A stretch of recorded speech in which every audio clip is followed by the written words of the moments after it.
Welcome back to my channel fit at 50 and beyond. जब भी health के बारे में बात होती है तो हम हार्ट के फिटनेस के बारे में चर्चा करते हैं, हम किडनी और लिवर के फंक्शंस के बारे में भी बात करते हैं और हमारे जॉइंट्स की फ्लेक्सिबिलिटी और जॉइंट हेल्थ के बारे में भी डिस्कशन होता है, लेकिन हार्मोन्स के बारे में बहुत कम जानकारी है।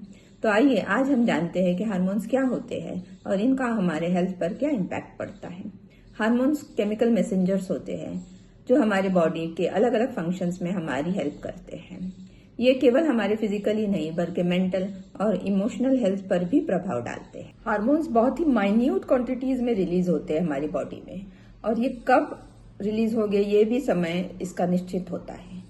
इसके लिए हमारे शरीर में कई ग्रंथि है, यानी कि ग्लैंड्स। सबसे पहले आता है पिट्यूटरी ग्लैंड, जो हमारे ब्रेन के नीचे स्थित होता है। ये बहुत ही छोटा पी साइज्ड ऑर्गन है और ये ग्रोथ हार्मोन रिलीज करता है। इससे हमारे शरीर का ग्रोथ में मदद मिलती है। जब बच्चा छोटा होता है और उसकी बढ़ने की उम्र होती है, उस वक्त ये ग्रोथ हार्मोन बहुत ही इम्पोर्टेंट होता है। इसके कम होने से बच्चे को ड्वार्फिज्म यानी कि बौनापन हो सकता है और ज्यादा होने से जाइगैंटिज्म भी हो सकता है। लेकिन इसका मतलब ये नहीं कि एक बार हमारी ग्रोथ कंप्लीट हो गई तो इसकी जरूरत नहीं। इसकी आवश्यकता हमें पूरे लाइफ पड़ती रहती है। हमारे टिश्यू के रिपेयर के लिए, हमारे बोन का वेयर एंड टेयर रिपेयर करने के लिए इस ग्रोथ हार्मोन का बहुत ही इंपॉर्टेंस होता है। इसके बाद आता है थायराइड। थायराइड हमारे गले में या इस जगह होता है, ये तो सभी को पता है और आजकल इसकी प्रॉब्लम बहुत बढ़ गई है। थायराइड T3 और T4 हार्मोन रिलीज करता है। इससे हमारा मेटाबॉलिज्म कंट्रोल होता है। मेटाबॉलिज्म क्या होता है? जो हम खाना खाते हैं उसी खाने को कार्बोहाइड्रेट्स, फैट्स और प्रोटीन्स में ब्रेक डाउन करना और उससे एनर्जी क्रिएट करना, इसको मेटाबॉलिज्म कहते हैं। और इसी मेटाबॉलिज्म पर हमारा वेट डिपेंड होता है, हमारी एनर्जी डिपेंड होती है। अगर ये हार्मोन कम होगा तो हमें थकावट और बहुत ही फटीग महसूस होगा। इसके अलावा हमें हमारा वेट भी बढ़ेगा और हमारी नींद पर भी इसका विपरीत इफेक्ट होगा। इसके बाद आता है इंसुलिन। पैनक्रियाज में इंसुलिन क्रिएट होता है और इंसुलिन के बारे में भी बहुत से लोग जानते हैं कि इंसुलिन डायबिटीज से बचाता है। इंसुलिन क्या करता है? इंसुलिन हमारे ब्लड में जो शुगर रिलीज, ग्लूकोज रिलीज होता है, उसको हमारे सेल में एंट्री करने के लिए सपोर्ट करता है। अगर इंसुलिन कम हो तो ये ग्लूकोज हमारे सेल में प्रवेश नहीं कर पाता और इसकी वजह से हमारे ब्लड का शुगर कंटेंट बढ़ जाता है और ये डायबिटीज में परिवर्तित होता है। जब ये सेल में जाता है तो इससे एनर्जी होती है और यही एनर्जी हमारे बॉडी के अलग अलग प्रोसेसेस के लिए यूज होती है, हमारी एक्टिविटीज के लिए यूज होती है। तो इसका भी बहुत ही इम्पोर्टेंट इफेक्ट होता है हमारी हेल्थ पे। इसके अलावा होते हैं सेक्स हार्मोन्स, या फिर इसे कह सकते फीमेल और मेल हार्मोन्स। ये होते हैं एस्ट्रोजन, प्रोजेस्टेरोन और टेस्टोस्टेरोन। प्रोजेस्टेरोन और एस्ट्रोजन ये है फीमेल हार्मोन्स। इसका मतलब ये नहीं कि टेस्टोस्टेरोन फीमेल्स में नहीं होता, वो भी थोड़ी मात्रा में होता है, मगर जब इसका बैलेंस बिगड़ जाता है और फीमेल्स में अगर टेस्टोस्टेरोन ज्यादा हो गया तो इससे अपने चेहरे पर के बाल बढ़ जाते हैं, अपनी आवाज भी थोड़ी मर्दानी हो जाती है। एस्ट्रोजन और प्रोजेस्टेरोन महिलाओं में बहुत ही इंपॉर्टेंट होता है। जब कोई भी फीमेल प्राउड होती है तो उसके शरीर में एस्ट्रोजन और प्रोजेस्टेरोन रिलीज होता है।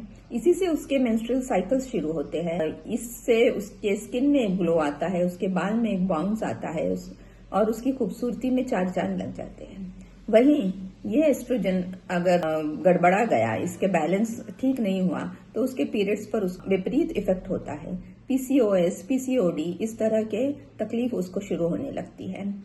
फर्टिलिटी पर भी इसका बहुत ही डायरेक्ट इफेक्ट होता है।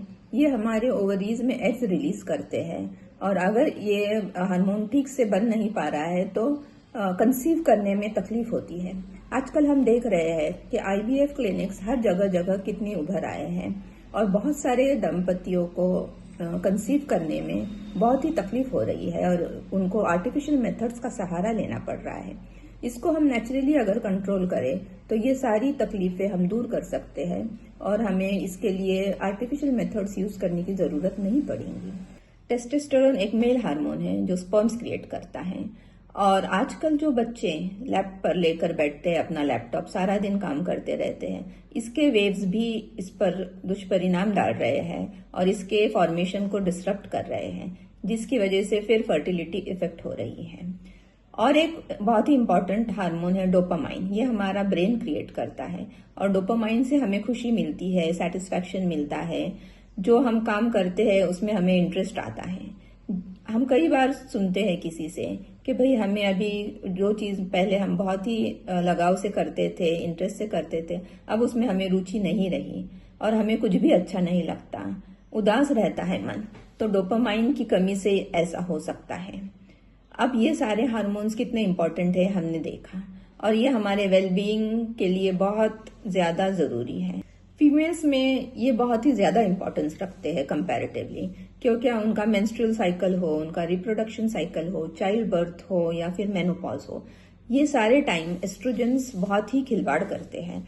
कभी उनमें जो चिड़चिड़ापन होता है, कभी उनमें जो स्ट्रेस होता है, तो ये सारा ये हार्मोनल इम्बैलेंस की वजह से होता है। तो हमें अगर अपने हेल्थ का ध्यान रखना है तो हमें अपने हार्मोन्स के बैलेंस का भी ध्यान रखना चाहिए। इसके लिए हमने क्या करना चाहिए?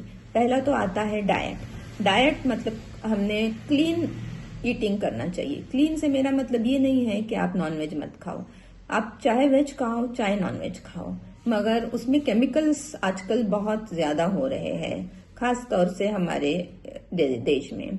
हर चीज में केमिकल हो गए हैं, चाहे वो दूध हो, पनीर हो, वेजिटेबल हो, मटन हो, चिकन हो।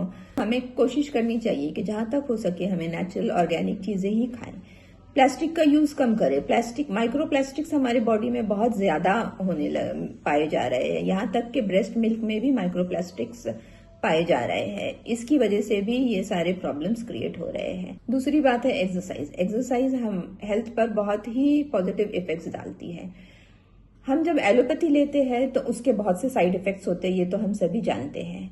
आप कभी कोई गोली ले लो तो उसके साथ एसिडिटी की गोली आपको डॉक्टर प्रिस्क्राइब करता ही है, क्योंकि उसको पता है इसके वजह से एसिडिटी होने वाली है। और ऐसे अनगिनत साइड इफेक्ट्स होते हैं, मगर एक्सरसाइज या योगा ये एक ऐसी दवाई है जिसके पॉजिटिव इफेक्ट्स हैं। और इस एक चीज आप करोगे तो उसके आपको 1000 बेनिफिट्स मिलेंगे। जैसे कि आप एक्सरसाइज करते हो तो आपको वेट लॉस तो होता ही है, उसके साथ आपका हार्मोनल बैलेंस भी बना रहता है, आपका डाइजेशन भी प्रॉपर होता है, आपको नींद भी ठीक से आती है। तो ये एकमात्र दवाई ऐसी है जो हर बीमारी का इलाज है। तो हार्मोनल बैलेंस में भी योगा में खास ऐसे आसन हैं जो आपको हार्मोनल बैलेंस के लिए करने चाहिए, जिससे आपकी सेहत ठीक रहे। ये एक बहुत ही सिंपल आसन है जिसे बटरफ्लाई पोज या बद्ध कोणासन कहते हैं। इसमें नीचे जमीन पर पैर लंबे करके बैठना है और फिर अपने पंजे जितना हो सके अपनी ओर खींचना है।